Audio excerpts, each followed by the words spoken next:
Hello hi आदाब और सत श्री अकाल और एक बार फिर से आ गया हूँ मैं आप लोगों के बीच आपका हमराज आरजे अपने 90.4 मेगाहर्ट्ज कम्युनिटी रेडियो ज्ञानवाणी यानी कि ज्ञान की वाणी पर लेकर आया हूँ आज आप लोगों के बीच दोबारा नो योर राइट्स। जैसा कि आपको पता है इस शो में हम लोग स्कूल ऑफ लॉ की तरफ से किसी फैकल्टी को या किसी के स्टूडेंट्स को आप लोगों के पास लेकर आते हैं जो आपके राइट्स के बारे में आप लोगों को जागरूक करते हैं और बताते हैं। वो किसी भी तरीके के राइट्स हों उसके बारे में वो आप लोगों को बताते हैं। लेकिन क्योंकि इन दोनों वोटिंग की बयार चल रही है और चल रही है इस वक्त चुनावों की बयार, तो उसी को लेकर हम लोग बात करेंगे आज असिस्टेंट प्रोफेसर वैभव जो कि एक प्रैक्टिसिंग लॉयर भी हैं और D.Y.. Patil school of law में प्रोफेसर भी हैं। तो उनसे बात करते हैं, उनका वार्म वेलकम करते हैं और शुरुआत करते हैं कुछ सवालों की। Vaibhav, good morning, how are you and very warm welcome here. Good morning. Thank you for calling me here first of all, and welcome and very good afternoon actually for all the audience which are hearing to me. Okay, तो मैं आपसे शुरुआत करता हूं क्योंकि आपको पता ही इस वक्त इलेक्शन का माहौल चल रहा है, वोटिंग की बात चल रही है, तो what is the right to vote? सबसे पहले हम लोगों को ये बताएंगे। तो जैसे इलेक्शन का माहौल चल ही रहा है, topic of right to vote, जैसे तो फर्स्ट ऑफ ऑल राइट मतलब का अधिकार आ रहा है, वोट मतलब आपको वोट करना है। बट या they are two concept with regards to it. हम लोग बहुत रूमर्स फिलहाल रिसेंटली सुन भी रहे हैं that right to vote is a fundamental right, right to vote is a constitutional right, right to vote is a useful right, but what exactly is right to vote? हाँ, please tell us. क्यों आपको constitutional right of के बारे में बताया गया है उसके बारे में आप थोड़ी बात कर लेते हैं। So basically fundamental rights क्या होते हैं? हमारा constitution 4 पार्ट में बनाया गया था। जब ये ड्राफ्ट करे थे fundamental rights में, तो they have divided fundamental rights into right to equality, right to freedom. So these are the particular rights which are given from articles way. These fundamental rights are enforceable by law on the spot, but इनमें कहाँ पे भी right to vote का जिक्र नहीं है। Right to vote is mentioned under your Article 326 of the Constitution. Okay. Article 326 of Constitution they clearly say right to vote is your constitutional rights. Okay, ये आपका संविधान का अधिकार है, जो कि मेरा दूसरा क्वेश्चन भी था, is it constitutional or fundamental right? So now actually explain it. अच्छा, तो fundamental right का फर्क ये होता है कि वो आप by birth जैसे आप पैदा हुए हैं वो एनफोर्सेबल हो गया, आपको मिल जाएगा। Constitution rights are not by birth, they are given to the citizens and after particular criterias. जैसे हमारे यहाँ फर्स्ट क्राइटेरिया है you need to be a citizen of India, second you need to cross the age of 18, that is the maturity age, तब जाके आपको ये right to vote का access मिलता जी। कॉन्स्टिट्यूशन राइट्स के बेनिफिट्स भी है, बट जब कॉन्स्टिट्यूशन राइट्स की बात करते हैं उसके साथ में फंडामेंटल ड्यूटीज भी आ जाती है। राइट टू वोट आपके राइट तो है पर साथ में आपकी ड्यूटी भी है जी। क्यों ड्यूटी है? हमारी डेमोक्रेसी है, democracy is run by a government right now. Yes, people who have elected some person yes to represent them running the government in the national way. अब मैं ऐसे बंदे को क्लास मॉनिटर इलेक्ट कर देता हूँ, फॉर एग्जाम्पल मैं अभी स्कूल में पढ़ा रहा हूँ, 50 लोग की क्लास है, मैं ऐसे लोग को इलेक्ट कर दिया जिसकी रिस्पॉन्सिबिलिटी जीरो है, जिसके एकेडमिक्स में ध्यान जीरो है, जो क्लास ही नहीं आ रहा है, क्लास ही नहीं आ रहा। डू यू थिंक मैं जो पढ़ाऊंगा पब्लिक तक कन्वे होगा? Yes, definitely not. Will be a waste of knowledge, waste of time and waste of energy and waste of your years. Yes, आप जितना अभी टाइम वेस्ट करोगे, जितना ईयर्स वेस्ट करोगे, उतनी प्रॉब्लम आपको तो हो रही है, उससे कहीं ज़्यादा प्रॉब्लम आपके फ्यूचर्स को होने चालू होगी। सो दिस इज बेसिकली, अगर सिंपल लैंग्वेज समझाऊँ, right to vote is nothing but a right to constitution rights which is very important right, because constitution ने भी उसको इंपॉर्टेंस दी है अपने बुक में। और अगर आप लोगों को एक और बात जाननी है तो सबसे ज़रूरी बात है कि आप कैसे वोटिंग दे सकते हैं। जैसे कि अभी वैभव ने बताया ही कि आपको बाय बर्थ तो आपके फंडामेंटल राइट्स मिल जाते हैं, लेकिन कॉन्स्टिट्यूशनल राइट आपको तब मिलेगा अगर आप इंडिया में पैदा हुए तो ठीक है, लेकिन अगर आप बाहर से आए हैं तो पहले आपको सिटीजनशिप के लिए अप्लाई करना पड़ेगा, उसके बाद ही आप एलिजिबल हो पाएंगे वोटिंग करने के लिए, राइट? जी, ओके। अब मेरे पास एक और इम्पोर्टेंट टॉपिक है, वो है do's and don'ts, specially for this right, कि अगर आप वोटिंग करने के लिए जा रहे हो तो क्या डूज करने हैं, क्या डोंट्स करने हैं, ये ना करें, ये करें, क्या कैरी कर सकते हैं, क्या कैरी नहीं कर सकते हैं, और अपने वोट को कितना कीमती माने। हालांकि उसके लिए हम चौथे वाले क्वेश्चन पर जाएंगे, लेकिन पहले डूज एंड डोंट्स बताइए। डूज तो सबसे ज़्यादा इंपॉर्टेंट है, please go for voting. Majority of population तो सोचता है छुट्टी का दिन है, लेट्स गो ऑन बीच और गोना ऑन स्टेकेशंस, वो एक दिन की छुट्टी मना के आ जाता है। You right. सेकेंड इस बार तो जो डेट भी मुंबई साइड में सेलेक्ट हुई, दैट इज 20th मई। हाँ, 20th मई। 19th हॉलीडे संडे, मंडे को अपना स्टेकेशन बना के यूज़ करना कर लो, because thing is this is very important day of your life. A single vote gives you a value for 5 years. Yes definitely, और लोगों को लगता है कि ये मतलब बहुत बड़ी बात नहीं है, बट क्योंकि इलेक्शन कमीशन की भी रिपोर्ट आई, उन्होंने कहा कि भाई पहले की तुलना में अभी भी वोटिंग हो रही है, थोड़ी बड़ी है, लेकिन वो भी अभी तक पहुंची है 63% तक समथिंग।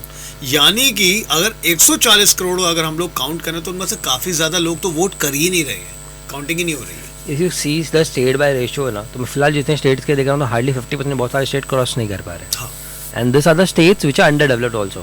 बेसिकली हम डेली ग्रिप करते हैं, रोड सही नहीं है, बारिश आ गई पॉटहोल्स हो जाते हैं, you are right. Drainage system is not good. अब एक थोड़ा सा तूफान आया था 2 दिन पहले, 2 दिन पहले जिसमें कई सारे वी होर्डिंग्स नो गिर द गए थे। होर्डिंग्स Yes, कितने सारे definitely. डेथ्स हुए। ये this is because of us also.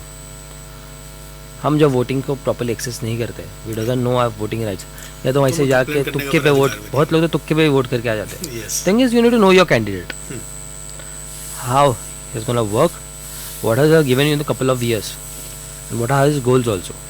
Because आप भले किसको मेन चेहरे को देखे वोट भी दे दोगे आज, पर वो मेन चेहरा हमेशा आपके यहाँ पे नहीं आने वाला। Definitely. The first person who to vote is the person who gonna stay in your area.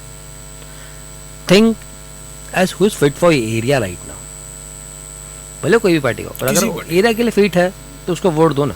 जी क्यों? कि वो एरिया का बेनिफिट आपको मिलेगा फ्यूचर Yes, में। definitely. मैं तो हमेशा इसके लिए भी कहता हूँ अगर वो निर्दलीय है तो निर्दलीय भी दो, लेकिन अगर वो आपके एरिया के लिए अच्छा काम कर रहे हैं तो आप उसे वोट दो। सेकेंड, जैसे ओवरऑल डेवलपमेंट होती है। फॉर एग्जाम्पल इफ आप से बोलते रोड डेवलप होने से क्या होगा, जब रोड डेवलप होता है तो ट्रैफिक का लेवल भी बढ़ जाता है। जी डेफिनेटली। जब मूविंग आती है तो वहाँ पे पीपल की राउंडिंग्स बढ़ जाती है। जब राउंडिंग्स बढ़ती है तो ऑटोमेटिक पब्लिक का फ्लो बढ़ता है। पब्लिक का फ्लो बढ़ा तो आपके शॉपकीपर्स को बिजनेस मिल रहा है, क्योंकि वहाँ पे फुटफॉल बढ़ रहा है सामने सामने। सो ऐसा नहीं है कि हर चीज़ इंटरकनेक्टेड है। एक पर्टिकुलर एरिया में थोड़ा भी डेवलपमेंट दिख रहा है तो उसका ऑटोमेटिक एफर्ट आपको भी मिलेगा। हमें बोले क्या सुपर मार्केट, एक अगर आपके यहाँ में 3 सुपर मार्केट आ जाती है, to do some outlets, you get a parking BMC। अब जिस तरह बारिश हो रही है पानी भर जाता है, कितने व्हीकल डैमेज हो जाता है। If you are proper BMC parking right now, is your car well maintained? If you have super markets, are you have easy access to it? Yes, Schools definitely. building, क्योंकि आपका hospital. Crowd सारा का सारा बढ़ जाएगा 3 में। Crowd बढ़ रहा है, आपको बाहर जाने की ज़रूरत नहीं है, इक्विवेलेंट यूजेस हो रही है चीज़ों की, न्यू सेटअप्स आ रहे हैं, आपकी लाइफ भी ईजी होगी। The more time you save for your self, the more time you can invest somewhere else to earn more money. So this is basically, that's why we need to vote. This is the main important thing which people need to do. At least go for a voting. Okay, now please also tell me value of NOTA. कई सारे लोगों के दिमाग में ये confusion जरूर होता है कि भाई नोटा या तो वैल्यूबल नहीं है, नोटा है तो इसका मतलब क्या होता है। पहली बात तो उन्हें ये नहीं पता। अगर किसी को मतलब पता है तो अगर वोटिंग करके आते हैं तो उनके फ्रेंड्स या रिलेटिव्स वगैरह कहते हैं यार तुम्हारा वोट तो मिट्टी में गया, तुमने बेकार कर दिया, कोई फायदा नहीं हुआ इसका। क्योंकि ये वेस्ट से कंसेप्ट आया था नोटा के लिए, कोई वेस्ट में तो काफ़ी ज़्यादा पॉपुलर हुआ है, but please tell us about that. चलो मैं आपको forget about the law of part, forget about the practical part, एक बेसिक एग्जांपल समझाता हूँ। आप एक सैम्पलिंग निकाल रहे हो with regards to your records, ठीक है? तो 3 बच्चे, पहले बच्चे को वोट मिलता है 40, जी दूसरे बच्चे को 50, पप्पा बोलता है 50 मार्क्स लेके जा, ओके तीसरे बच्चे को मिलता है 35। बट बाकी जो नेबर्स होते हैं ना, वो 90% वोटिंग दे देते हैं, ये तीनों बच्चे कुछ काम के नहीं है। हाँ ओके ओके, सही। अब 4 बच्चे के रिकॉर्ड मेरे पास है। हाँ। जब 3 के पास है थोड़े बहुत मार्क्स मिले हुए, हाँ, कुछ पर मार्क्स 100 merit है। मेजोरिटी ये बोलते हैं ये तीनों लायक ही नहीं है। और मैं नया कोई बच्चा ला के दो, नया कैंडिडेट। क्या उस फादर या मदर के दिमाग में एक चीज़ का इम्पैक्ट होगा कि नहीं, जिसको मैंने बच्चों को चुना था, they are not appropriate for the positions, they are not valuable for the positions, right, plus वहाँ पे कोई खड़े होने के लायक नहीं है। Will they change the mind? Oh definitely. Thing is when you don't vote, it means that you are absent, you don't care. Yes वो वेस्ट है। जब मैं नोटा क्लिक करता हूँ तो मैं एक मैसेज भेजता हूँ कि मैं अवेयर हूँ, तुम सही कैंडिडेट लाओ वरना अगली बार आप भी नहीं आओगे। हाँ सही बात है, राइट। बल्कि ये ज्यादा अच्छा है कि अगर आप एब्सेंट हो तो आप वोट नहीं दे रहे हो, लेकिन हाँ। आप नोटा को वोट दे रहे हो तो आपका वोट आप बता रहे हो आप कोई किससे भी खुश नहीं हो, प्लस आप किससे भी खुश नहीं हो, it also create a main reason that may be a new politician may be emerge into society. हाँ यस, एक अवेयरनेस स्प्रेड होगी कि नहीं अभी इतने सारे ना बोल रहे हैं, हम क्यों करें। फर्स्ट ऑफ ऑल जब आप करोगे आपको देख के कोई और सीखेगा, yes at least start doing it. या अग्री टू इट, 5 साल में कोई फर्क नहीं आने वाला, but after 25 years definitely when your children's gonna hold up position ना, they gonna well know the value of elections, yes, they gonna use. अब आप यूएस में जाओ, यूके साइड पे जाओ, एक अनएम्प्लॉयड आप अगर आप एक बच्चा अनएम्प्लॉयड हो गया, they get a kind of compensations, पैसे मिल जाते हैं. कोरोना में अनएम्प्लॉयड थे, $800 per month, they can survive food clothing shelter. हमारे पॉपुलेशन इतना है, ठीक है, माना हमारा पॉपुलेशन बहुत है, हाँ, आप टैक्स भी उतने पॉपुलेशन से तो ले रहे हो. डेफिनेटली. आप एक्चुअली मैं हमेशा इस बात के लिए हम ये कहता हूँ, वो कहते हैं कि नहीं एक्चुअली विदेशों में सुविधाएं मिल रही हैं, लेकिन वो पॉपुलेशन के हिसाब से हैं. तो मैं सबसे इम्पोर्टेंट बात कहता हूँ कि उनकी पर कैपिटा इनकम भी तो देखो, उनकी पर कैपिटा इनकम भी तो अच्छी है. अगर उनके यहाँ गैस जो व्हीकल के लिए मिल रहा है वो सस्ता है, आप कहते हैं कि नहीं वो ज़्यादा सस्ता नहीं है, हमारे पॉलिटिशियंस या एमएलए वगैरह कोई भी कहते हैं. पर अगर हम उनसे कहते हैं कि ठीक है, अगर उनके यहाँ महंगा है, आप ऐसा बोल रहे हो, तो उनकी पर कैपिटा इनकम भी तो आपसे ज़्यादा अच्छी है, तो आप उतनी पर कैपिटा इनकम दे दो फिर. तो थिंग इज ना, your we know our rights properly. For example सब लोग सब मांगते हैं, फंडामेंटल राइट्स आप मांग रहे हो, अग्री. तो एक सच बताओ, normal example, your the first right is to right to vote. If you fail in this right ना, आपके बाकी सब राइट्स भी कुछ काम की नहीं रहेंगे, because you are giving your wholesome rights in to hand of a person who can extract it in the good way also or a bad way also. So अगर आपको फर्स्ट राइट आप बोलते हो, भले मेरी राइट्स है fundamental rights, मानता हूँ बहुत प्राइमरी राइट्स है, I need to accept it, मगर मेरे राइट को वोट ही गलत चला गया, तो बाकी जितने फंडामेंटल राइट्स है ना वो सेकेंडरी राइट्स. अब coming to right to freedom और speech and expressions, do you think you have a right to freedom speech and expressions? Can give you open your opinions to any of the parties और something right now? Coming to this elections also नहीं दे सकते, चलो उठा के case करा देंगे, यहाँ का तो यहाँ तो वहाँ का. बिल्कुल. So it's request for all the citizen right now, you are hearing this, at least use your first it's not a fundamental right, but use your first constitutional as a fundamental right also.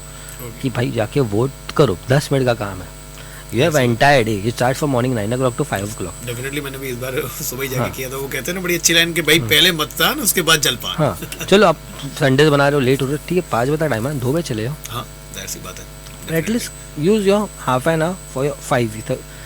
हम लोग यहाँ पे 1 महीने की salary के लिए पूरा 12 घंटे दिन का देते हैं. यस. 5 साल की इनकम के लिए 2-3 घंटा तो देना तो ठीक है ना, पड़ता है और देना चाहिए स्पेशली. क्या पता कोई अच्छा पॉलिटिशियन आ गया, आपको एम्प्लॉयमेंट के जॉब से निकल के सीधा आपका एम्प्लॉयर बना दे. सी जितनी आइडिया ज़्यादा लाएगा वो उतनी अपॉर्चुनिटी आपके लिए भी बढ़ेगी. The thing is if your leader is good, automatically the back team also start going up. So simple thing, it's simple request for everyone, please vote. Okay definitely. So Vaibhav ने जैसे कि हमें बताया ही है राइट टू वोट के बारे में, तो प्लीज़ वोट ज़रूर करिए, क्योंकि इस वक्त इलेक्शन चल रहे हैं, वोटिंग चल रही है, और मुंबई में जो उसका वक्त है वो है 20 मई. तो please be ready, do's and don'ts को ध्यान में रखिएगा. प्लीज़ मोबाइल लेकर मत जाइएगा, क्योंकि मोबाइल अगर आप लेकर जा सकते हो तो वो साइलेंट रहना चाहिए, पता नहीं होना चाहिए. लेकिन मेरी यही सलाह है, क्योंकि इलेक्शन कमीशन ने भी कहा है कि आप मोबाइल लेकर नहीं जा सकते हैं. ज़्यादातर लोग फ़ोटो खींचते हैं, इससे लोग प्रभावित होते हैं और वो आपको देखा देखी किसी को वोट करने लगते हैं या नहीं करते. तो प्लीज़ अपने कैंडिडेट के बारे में जानिए, उनको वोट करिए, और स्पेशली सारे डूज एंड डोंट्स को ध्यान में रखिए और नोटा को ध्यान में रखिए. थैंक यू वेरी मच वैभव कि आप यहाँ पर आए और आपने काफ़ी ज़्यादा चीज़ें हम लोगों को बताई, स्पेशली वोट के बारे में. Thank you so much. Thank you.